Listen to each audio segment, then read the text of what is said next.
Assalamualaikum warahmatullahi wabarakatuh. Ketemu lagi dengan saya Muhammad Arif, pengajar di program studi Akidah dan Filsafat Islam UIN Sunan Kalijaga, Yogyakarta.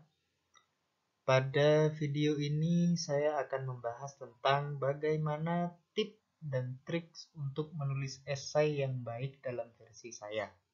Sekali lagi saya tegaskan dalam versi saya karena bisa jadi masing-masing penulis punya kecenderungan atau selera yang berbeda. Oke, sebelum masuk pada pembahasan tentang bagaimana tip dan trik menulis esai yang baik, hal yang paling mendasar yang mesti diketahui terlebih dahulu adalah menjawab atas pertanyaan ini.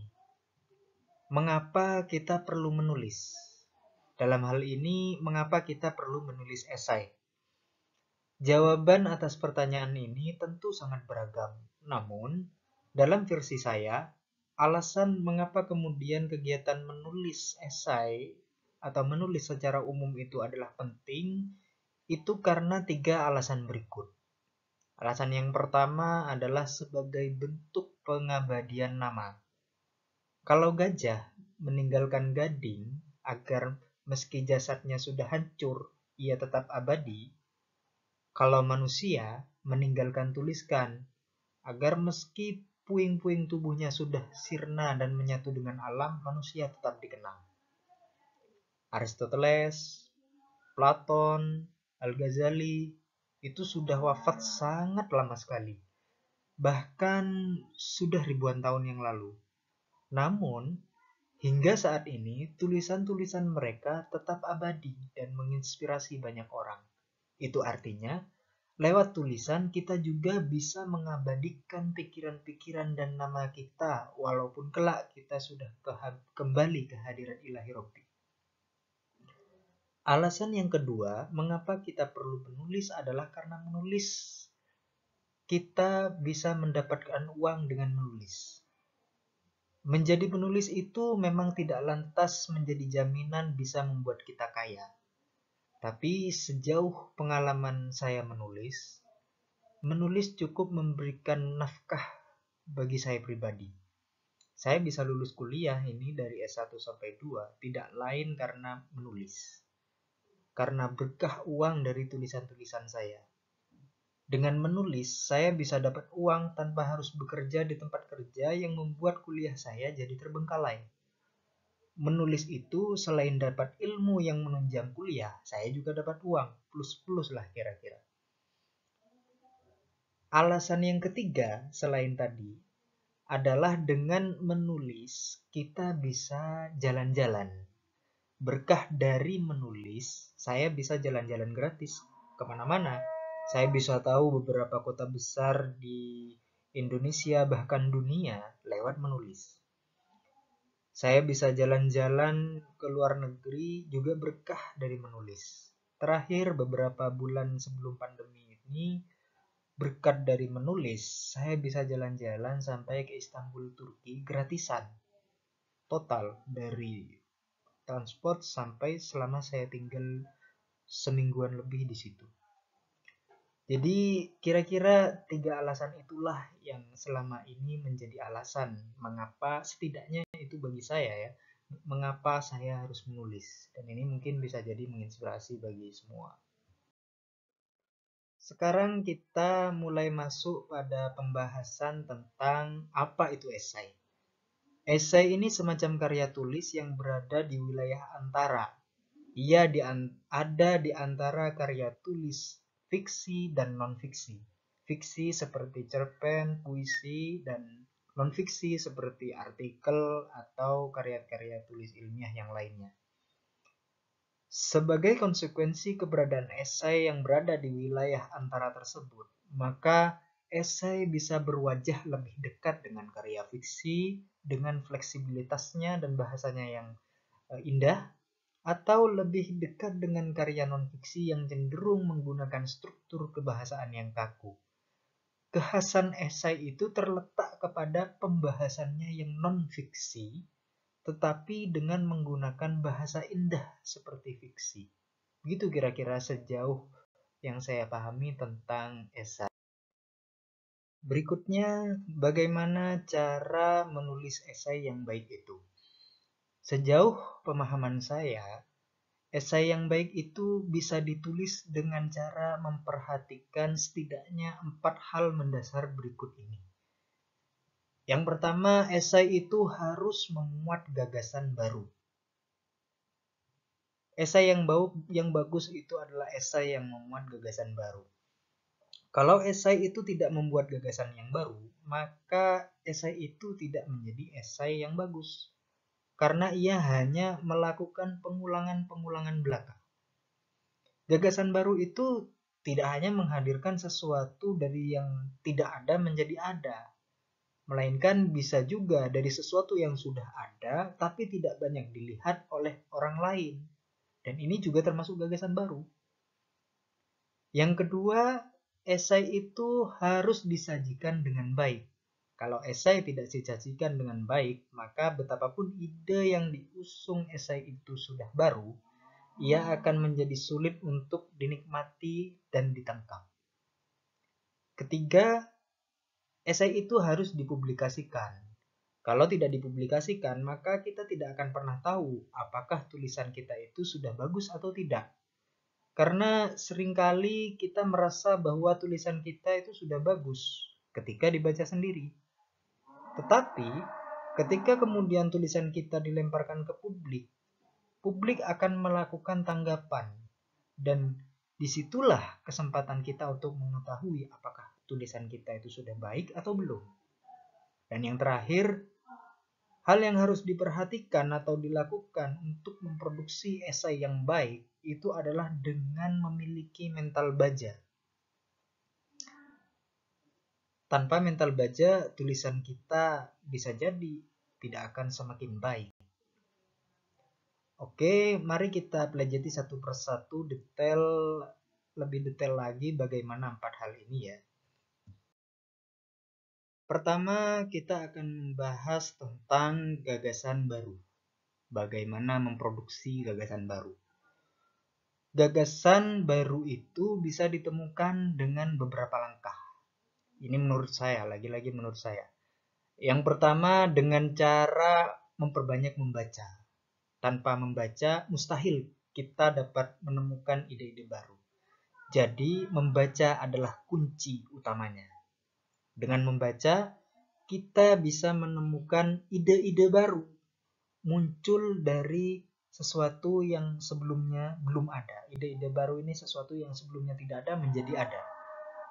Seperti ini ya misalkan. Semula di dunia ini belum ada ide tentang nasionalisme. Kemudian kita menuliskan esai tentang nasionalisme, ide nasionalisme. Maka ini adalah esai kita memuat ide baru. Berikutnya, selain ide baru, dengan banyak membaca, kita juga akan menemukan perspektif yang baru. Perspektif baru kenapa? Karena sesuatu itu sudah ada, tapi belum banyak dilihat oleh orang lain. Misalnya, orang selama ini banyak melihat bunga dari perspektif biologis, sehingga muncul definisi bahwa bunga itu lokasi penyerbukan. Di tengah kondisi begini, kalau kita berhasil menyajikan definisi bunga dari perspektif yang lain seperti perspektif romantik, sehingga memunculkan definisi baru bunga sebagai media penyalur ungkapan cinta, maka ini juga termasuk menghadirkan perspektif yang baru dan ini termasuk bagian dari gagasan yang baru. Terakhir, gagasan baru itu juga bisa ditemukan dengan cara melakukan refleksi pribadi. Karena tidak dapat dipungkiri bahwa masing-masing kita punya pengalaman yang berbeda. Antara pribadi yang satu dengan yang lain pasti punya pengalaman lain, punya pengalaman yang berbeda. Saya misalkan sebagai orang Banyuwangi yang dibesarkan di lingkungan pesantren, pasti punya pengalaman yang berbeda dengan orang lain yang dibesarkan di lingkungan keluarga yang berasal dari misalkan daerah Yogyakarta yang bukan orang pesantren. Itu pasti berbeda. pengalaman saya dengan pengalaman orang lain itu pasti berbeda. Untuk itu, dengan merefleksikan pengalaman pribadi, kita akan sangat mungkin untuk menemukan gagasan yang baru. Berikutnya, kita akan membahas tentang bagaimana cara menyajikan esai dengan baik. Kalau tadi bagaimana membuat gagasan baru, menemukan gagasan baru, kita kali ini akan menyajikan esai dengan baik itu bagaimana. Untuk menyajikan esai dengan baik, itu kita harus membuat esai kita itu tampak elegan di 3 unsur berikut ini. 3 unsur itu yaitu adalah judul, penulisan, dan isi. Dari segi judul, esai itu harus dibuatkan judul yang menarik dan mudah dipahami. Ingat, judul itu adalah wajah esai kita. Kalau sampai judul tidak menarik dan tidak mudah dipahami, maka besar kemungkinan orang akan segera melemparkan pandangannya ketika berjumpa dengan esai kita. Sebaliknya, kalau judulnya menarik dan mudah dipahami, maka orang akan menjadi tertarik dan membaca esai kita. Berikutnya, selain judul, yang harus disajikan dengan baik itu adalah penulisan esai kita. Caranya, pertama kita harus memperhatikan EYD. Jangan sampai ada kesalahan-kesalahan EYD yang elementer yang mengganggu dan muncul di dalam tulisan kita. Jangan sampai itu terjadi. Yang kedua, kita harus membuat kalimat dan paragraf yang padu dan mengalir. Buatkan kalimat-kalimat esai yang menarik dan mengalir serta mudah dipahami. Tidak ambigu, kalau bisa dengan menggunakan bahasa yang menarik. Demikian juga dengan paragraf-paragraf. Itu harus kita tulis dengan padu.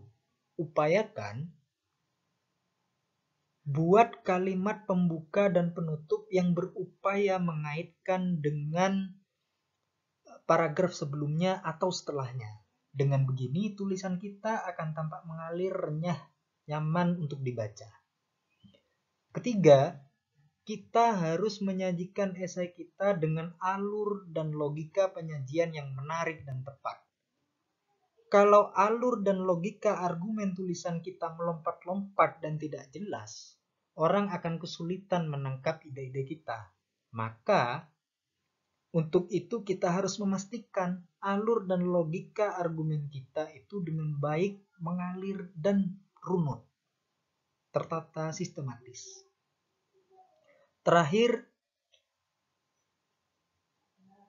kita harus menyajikan isi dari esai kita juga menarik. Caranya, pastikan esai kita memuat permasalahan atau problem akademik.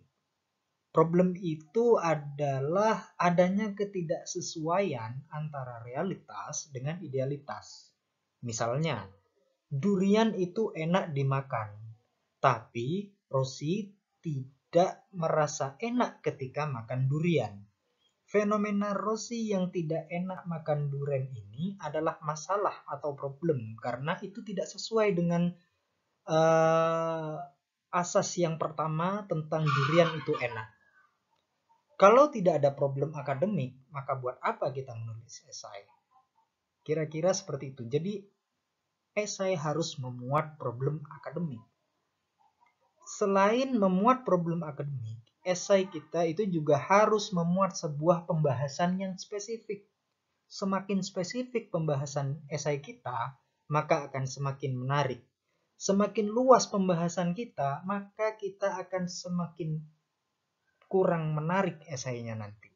Karena pembahasannya jelas tidak akan mendalam. Semakin luas pembahasan, maka pembahasannya tidak akan mendalam. Yang penting dalam menulis itu adalah walaupun sedikit tapi mendalam. Spesifik, mendalam itu bagus. Jadi begitulah kira-kira langkah untuk menyajikan esai secara menarik.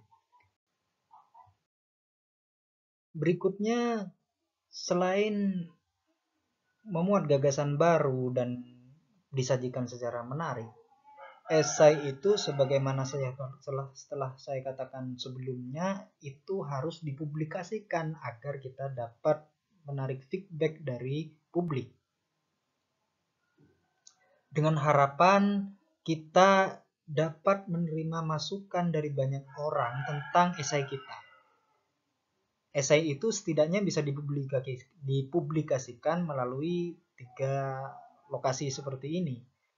Lewat media cetak maupun online, juga lewat lomba. Jadi untuk mendapatkan masukan dari banyak orang tentang esai kita demi perbaikan, kita harus mempublikasikan tulisan-tulisan kita, bisa lewat media cetak, media online, ataupun lomba.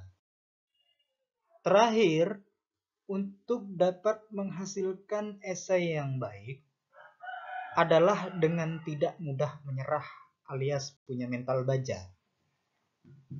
Tirulah lumpur liar, kehadirannya sering tidak diinginkan, kadang dicabuti, diinjak-injak, atau disiangi. Tapi ia tidak pernah berhenti untuk tumbuh. Seperti rumput liar, kita sebagai penulis harus punya mental baja. Tak peduli berapa kali esai-esai kita ditolak oleh media atau mendapat sumpah serapah dari banyak orang, kita harus tetap menulis walaupun seperti itu. Kita harus terus memproduksi esai lagi dan lagi, hingga akhirnya esai kita mencapai puncak kejayaannya, dimuat di berbagai media dan mendapatkan penghargaan dari publik. Ya, awalnya memang sulit, tetapi lama-kelamaan kalau sudah pernah tembus media, kita akan semakin mudah menulis. Barangkali itu ya dari saya, kurang lebihnya saya mohon maaf. Wassalamualaikum warahmatullahi wabarakatuh.